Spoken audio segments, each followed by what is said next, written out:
ওই তো চাচা, তো সবাইকে তো মিষ্টি খাওয়ালাম এসএসসি তে পাস করলাম বলে, তো চাচাকে তো আর মিষ্টি খাওয়ানো হলো না। আচ্ছা যাই, চাচাকে মিষ্টি খাইয়ে আসি। ও হ্যাঁ হ্যাঁ হ্যাঁ, চাচা তো আবার মিষ্টি খায় না, চাচা তো আবার সুগার। চাচাকে তাহলে একটা পানি খাওয়াই আসি। আচ্ছা যাই তাহলে, চাচাকে পান খাওয়াই আসি। সালাম আলাইকুম চাচা, কেমন আছেন? ওয়ালাইকুম আসসালাম বাপ, ভালো আছি। তুমি ভালো আছো তো?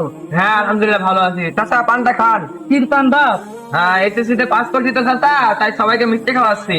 আর চাচা আপনি তো সুগার, আপনি তো মিষ্টি খান না, তাই আপনার জন্য ভালো একটা পান নিয়ে আনি। চাচা আপনি পানটা খান। যাও বাপ, তুমি যখন দিছা। বাপ বাইসে থাকো, ভালো করে হ্যাঁ পড়াশোনা চাচা করো। দোয়া করেন চাচা।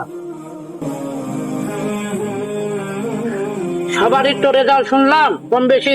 আমার ছেলেও তো এবার এসএসসি পরীক্ষা দিল, তার রেজাল্ট তো জানা হলো না। যাই তো দেখি তার পরীক্ষার রেজাল্টের কি খবর।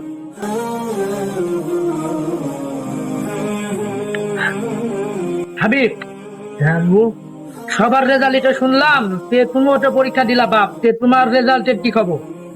আমার রেজাল্ট আপনার এখনো দেখা হয়নি, একটু পরে দেখে তোমাকে জানাচ্ছি। ঠিক আছে বাপ। আব্বু তো রেজাল্টটা দেখার কথা বললো। আচ্ছা রেজাল্টটা দেখি তো। যা, সব শেষ।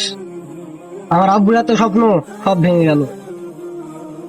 এর আগেও 2 বছর ফেল করছি, আবারও ফেল করলাম। এই মুখ আমি সমাজে কিভাবে দেখাবো? এই জীবনে আমি আর রাখবো না।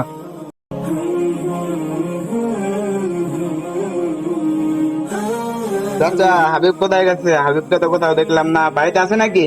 বাড়িতে তো হাবিব নাই গো, তুমি বাগানের দিকে দেখো বা তুমি বাপ তুমি। আচ্ছা ঠিক আছে চাচা, দেখছি। এই জীবন আমি আর রাখবো না। ওই তো হাবিব, ওখানে ও একলা একলা কি করছে? যাই তো দেখি। এ বন্ধু, তুই কি করছিস? তুই কি পাগল হয়েছ? বন্ধু তুই আমাকে আর বাধা দিস না, এই মুখ আমি আর কাউকে দেখাবো না।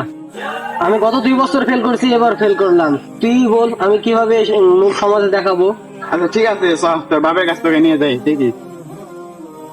চাচা, আপনি জানেন আপনার ছেলে কি করতে যাচ্ছিল? কি করতে যাচ্ছিল বাপ? আপনার ছেলে তো আত্মহত্যা করতে যাচ্ছিল। কিসের জন্য আত্মহত্যা করতে যাচ্ছিল? 2 বছর এসএসসি তে ফেল করছে, এবারও ফেল করছে বলে আপনার ছেলে আত্মহত্যা করতে যাচ্ছিল। বাপ, তুই কেন এ কাজ করতে যাচ্ছিলি? তুই জানোস না আত্মহত্যা করা মহাপাপ? যারা আত্মহত্যা করে তখন তারা কখনোই জান্নাতে প্রবেশ করতে পারে না। তুই কেন এই কাজ করতে যাচ্ছিলি? তোকে কি আমি এই শিক্ষা দিয়েছি? আব্বু, গত 2বার ফেল করছি, এবারও ফেল করলাম। তাহলে সমাজে আমার এই মুখ কিভাবে দেখাবো? ধুর বাপ, ফেল করেছে তো কি হয়েছে? সফলতা একদিন আসবে ইনশাআল্লাহ। আপনাদের উদ্দেশ্যে বলছি, যারা এবার এসএসসি পরীক্ষার্থী ব্যাচ এবং যারা ফেল করেছেন, তাদের মনে খারাপ চিন্তা ভাবনা যারা করছেন, তারা ভুলেও এমন চিন্তা ভাবনা কখন করবেন না। কারণ আত্মহত্যা করা মহাপাপ, আর আত্মহত্যা যে করে সে কখনো জান্নাতে প্রবেশ করতে পারবে না। আর হ্যাঁ, নিশ্চয় আল্লাহ আপনাদের সাথে আছে এবং আল্লাহ যা করে ভালোর জন্যই করে। তাই চেষ্টা চালিয়ে যান। এবার হয় নাই তো কি হয়েছে, সামনের বার ইনশাল্লাহ অবশ্যই হবে। সফলতা একদিন আসবেই। আর হ্যাঁ, আমাদের ভিডিওটি ভালো লাগলে একটা লাইক, কমেন্ট, শেয়ার এবং আইডিটা এবং চ্যানেলটা সাবস্ক্রাইব করে আমাদের পাশে থাকবেন। ধন্যবাদ।